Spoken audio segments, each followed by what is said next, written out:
Jonty is our second representative of the Circassian people and language. Jonty, as of this year, or was it late last year that you incorporated?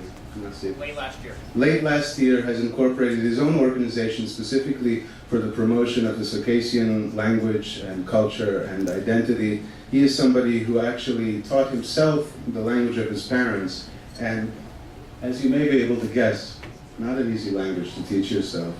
To get a little live rendition of this language, Kabardian, Jonty will be using one of the stories that he uses to teach children in his community in New Jersey.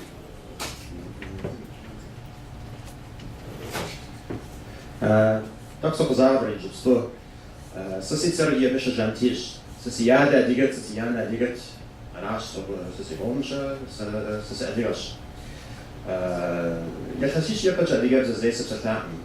Ау за малко горм. Лоджим се съси напом се слаш.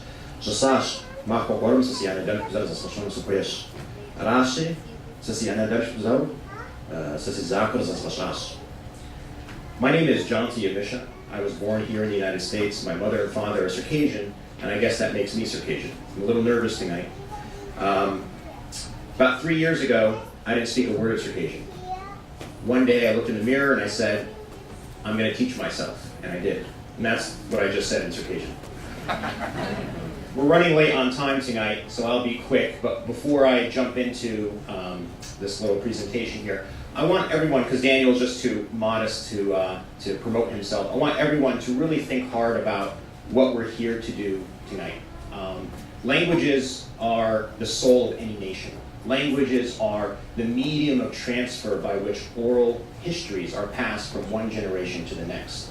And if any amongst you were to see a work of art in the streets, falling apart, none of you would think twice before stepping in and preserving that piece of art.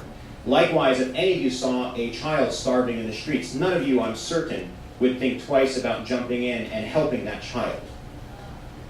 The languages that we're hearing here tonight are interesting, they're novel, they're unique, but the reality is that as each and every single one of them passes from this earth, we lose, as a human society on this global planet, we all suffer, right? The fact that my language is endangered has no direct impact on most of you here this evening, but the reality is that once this language passes from this earth, the knowledge, the history, the richness of the human condition goes down just a little bit, right? Today, we don't know how the pyramids were built because the language that captured that knowledge is no longer amongst us. So I just want everyone to think about that before they leave this evening and really think hard about supporting what we're all here today to discuss and to do. I'm going to give a really brief introduction. I'm going to spin through this. This is not an introduction to the alphabet. That was a little oversight on my part. My organization is the Nasip Foundation. Nasip is actually a loan word from Arabic. It means fate. It doesn't translate accurately to fate because it's a combination of fate and God's will.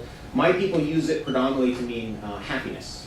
And so the foundation that I established is the first of its kind to exist in North America. It serves to protect and promote Circassian language and history. By the way, I'm not a linguist, I'm not an educator, I'm not a researcher. I've learned more about all of these things than I would care to ever forget. I work in finance and as a consultant, so I've applied a lot of those to what I try to do on a day-to-day basis. You can go to the next page. In brief, what is Circassian? I want you all to learn Circassian. Circassian is probably one of the most ancient languages on the planet.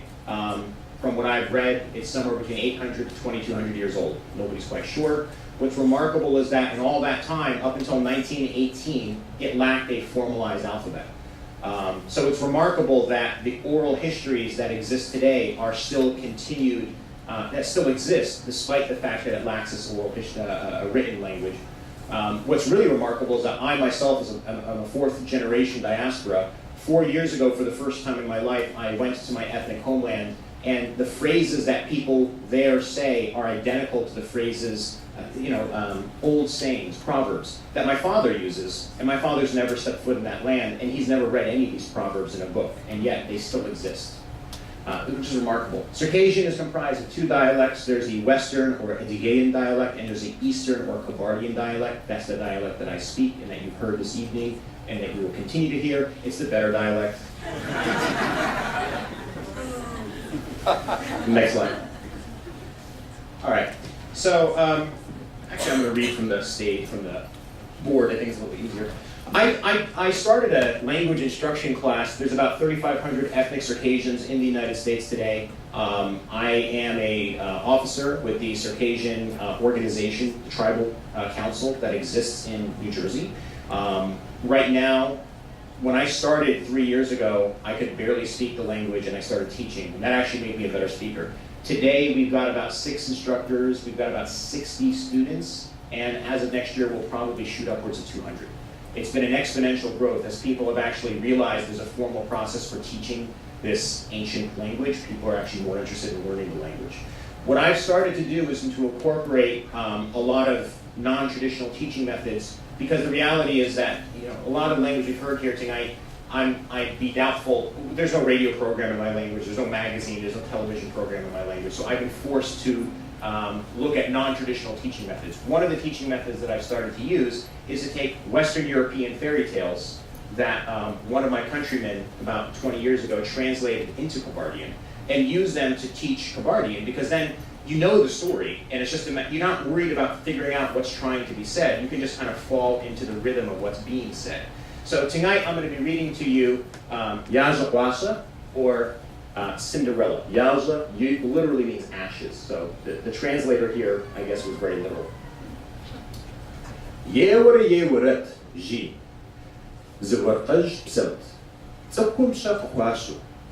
Abish haus eri, it wadareo fizz tishazat. Awa tishazam zabzad zapasikhra, tsukwizer mipsa ahbadet. That was the first paragraph. Tishazam huikiat. يا نقتي يا عقلتي يا حلتي فزخوا يانا يشرب عارس إن يأت زبخ وشاب نقفل قاسو عري يانا حمشتم ديشتا وجات عبي يانا نخر نخداخرة نخت كفرة دونين زخبس تداخل عراتي ونر نوش ونواشن بكونا ميسا ديجن قشغتلا وعبي حلر فزم يوب زري يري حرقت عاو بسو نخري نخيتلا ونخوار يميخ خورات خجبزر أكوديس داخدي أنا نتقسم يبخويتر أبي يبقابش أما نخييش بشخور. Thank you very much.